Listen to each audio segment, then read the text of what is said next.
Hello. So I want to talk about a content creator called Mike Israetel.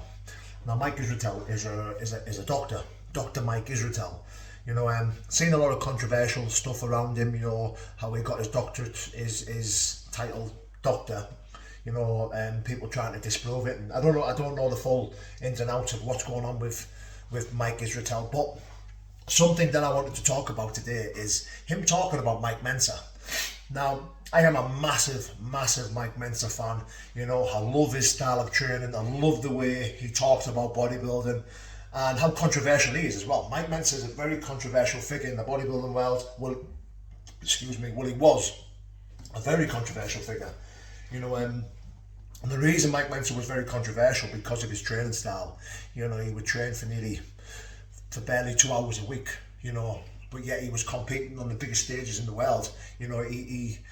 He beat, in my opinion, he beat Arnold Schwarzenegger in 1979 or 1980, but Arnold Schwarzenegger got the nod off the judges. But really, Mike Mentzer should have got it. There was a lot of controversy around the 1979 or the 1980 bodybuilding Mr. Olympia, where Arnold Schwarzenegger, decided to come back after having a couple of years out and end up winning it.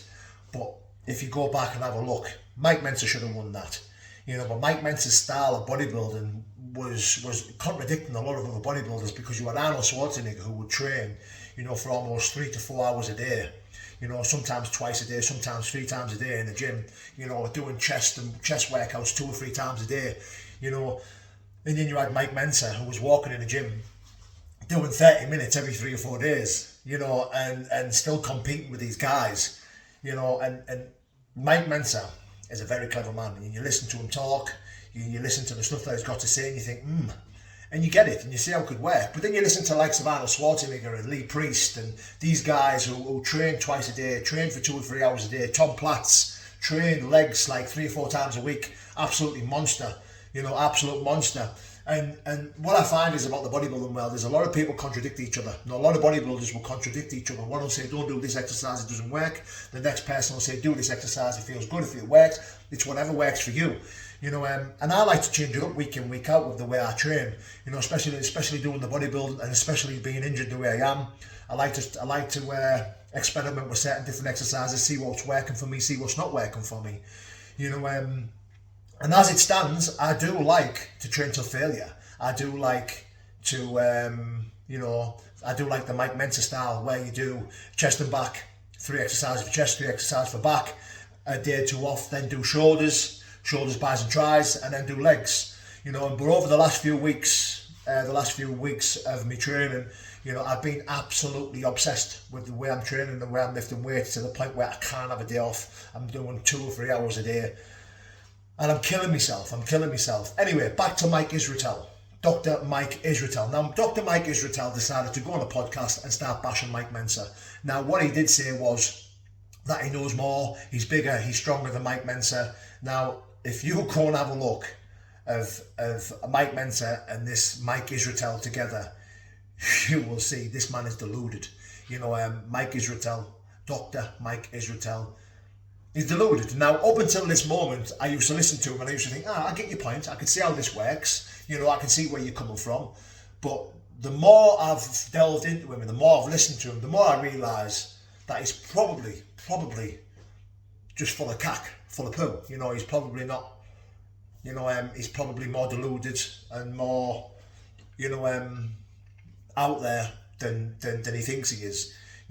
For him to say that he's better than Mike Mentzer, he knows more than Mike Mentzer, he's cleverer than Mike Mentzer, and he looks better and stronger than Mike Mentzer, I just think, oh God, and that's where I decided to do this video about him, because I thought, Dorian Yates did a video about Mike Israetel, and he's talking about the amount of PEDs that he's taken, and Mike Israetel has openly spoke about how much he's taken PEDs, and he's probably going to take at least 10 to 15 years off his life.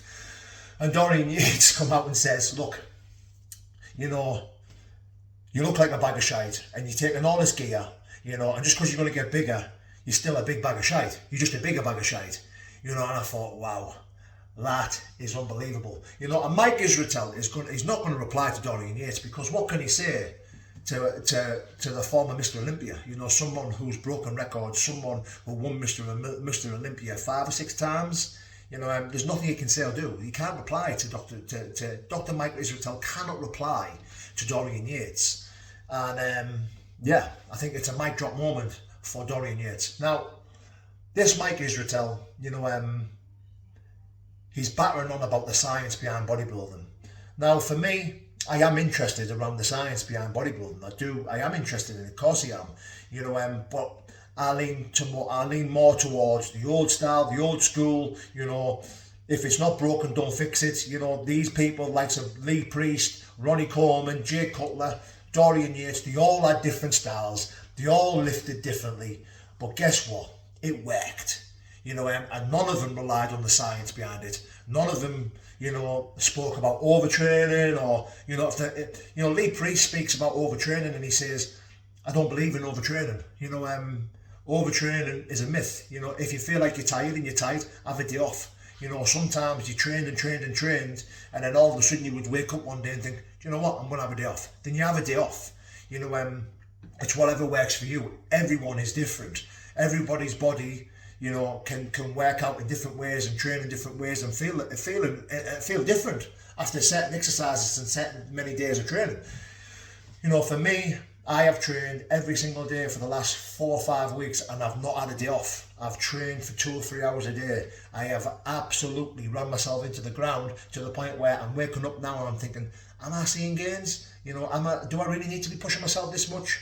So I'm starting to lean towards more of having a couple of days off, starting to get my rest in, you know, and maybe focus on recovery more than I have been with training, you know, because the type of intensity that I bring to training is I like to box, I like to run, I like to do cardio 2 or 3 times a day, as well as lift weights. You know, if I'm boxing and I'm doing cardio and I'm running, you know, I do only do weights for 35 minutes to 40 minutes because I'm already killing myself around every other weight way I can, you know, boxing and running and strength and conditioning, and then I'm doing my bodybuilding and, you know, I'm thinking I'm pushing myself to the limit here, but I'm swapping and changing which type of training I'm doing.